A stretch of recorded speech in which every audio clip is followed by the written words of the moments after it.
Realmente, a questão do HPV, ela passa a ser, né, um desafio, mas as questões da sexualidade na adolescência, elas sempre emergiram.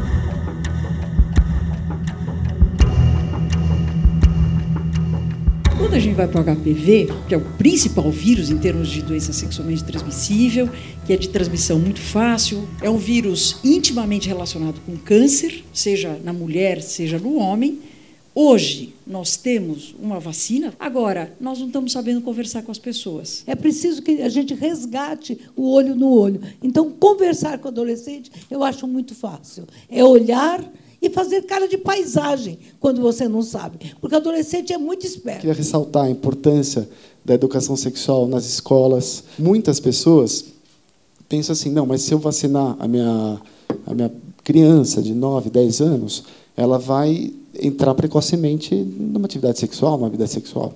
Eu não conheci ninguém que, depois de uma atividade de educação sexual, saiu estimulada para transar, né? Na verdade, eu acho que falar sobre educação sexual mais broxa do que da vontade de transar. A gente tem estudos que mostram que, quando os adolescentes são expostos a uma educação sexual interessante, plena, completa, eles retardam a primeira vez. E quando você conversa, ou seus pais conversam com os filhos, aí é exatamente isso. Pelo conhecimento e o amadurecimento, isso demora mais. O adolescente e tal, ele procura a se preocupar e não fazer. Enquanto que as pessoas ficarem com medo nas escolas de discutir, os adolescentes estão discutindo nos banheiros e no corredor. É só a escola ser inteligente e oficializar os grupos de discussão. Acredito que a escola ela tem que, primeiro, conversar com os pais. Muitas vezes os pais não têm informação nenhuma sobre sexualidade. Eu lembro que, quando eu fui vacinada, distribuíram a vacina na minha escola, e a minha mãe ficou assustadíssima, ela não queria também que eu fosse vacinada. Precisou ir na escola conversar para ela ficar mais calma e autorizar. Eu acho que amor é você poder olhar para a pessoa como ela é, não como você gostaria que ela fosse, né? Quando a pessoa começa a ir... Porque na adolescência também é um pouco isso, né? Os pais, eles começam a ver que não está indo bem para o lado que eles estavam querendo que fosse. Os pais têm que deixar o filho à vontade, né?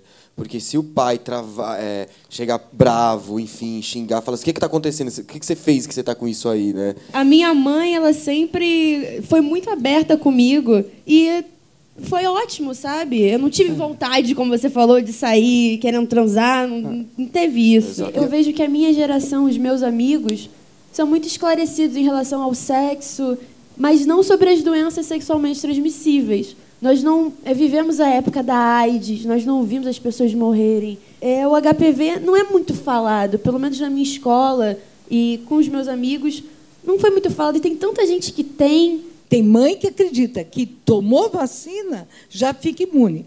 Não tem mais nada. Não, você continua suscetível a todas as outras doenças. Então, a camisinha é a sua grande vacina. Use. Mas eu só queria explicar o seguinte, o HPV, ele é a doença sexualmente transmissível mais comum, por quê? Porque você não precisa ter troca de fluidos sexuais, é contato.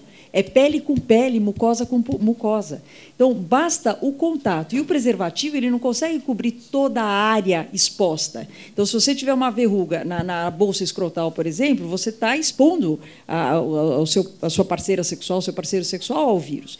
Então, óbvio, tem que usar o preservativo? Óbvio que sim. Agora, a vacina, em termos de proteção, se a gente comparar, e estou fazendo específica para o HPV, a vacina é mais eficaz nesse aspecto. A primeira pesquisa da vacina foi entre crianças de 9 a 26 anos.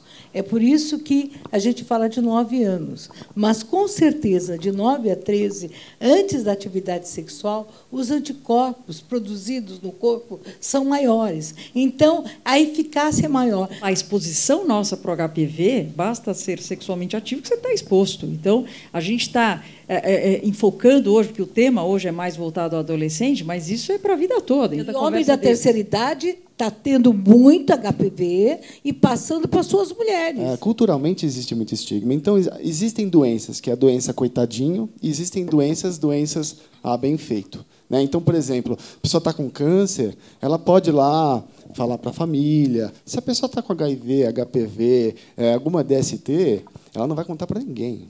né? Ela não vai falar para ninguém, porque se ela falar, as pessoas elas vão julgar como bem feito. Eu considero, falando português, uma sacanagem, uma questão de gênero, dizer que os meninos não deviam ser vacinados, porque os meninos são transmissores passivos e ele transmite para todas as mulheres. O objetivo da vacinação dos meninos, que inclusive entra no calendário agora em 2017 na rede pública, né, para uma faixa etária, e o câncer, né? Os meninos também têm câncer relacionado ao HPV, câncer de pênis, câncer de orofaringe, câncer de ânus e verruga genital. Então, o primeiro objetivo é prevenção de doença nos meninos e o segundo é diminuição da transmissão do vírus para as parceiras sexuais. Tem que desmistificar isso. É uma cautela. Eu amo meu filho, eu quero que ele se previna das doenças que são passíveis da prevenção.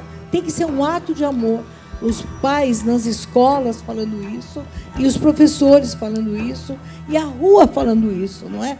Todas as entidades sociais falando isso.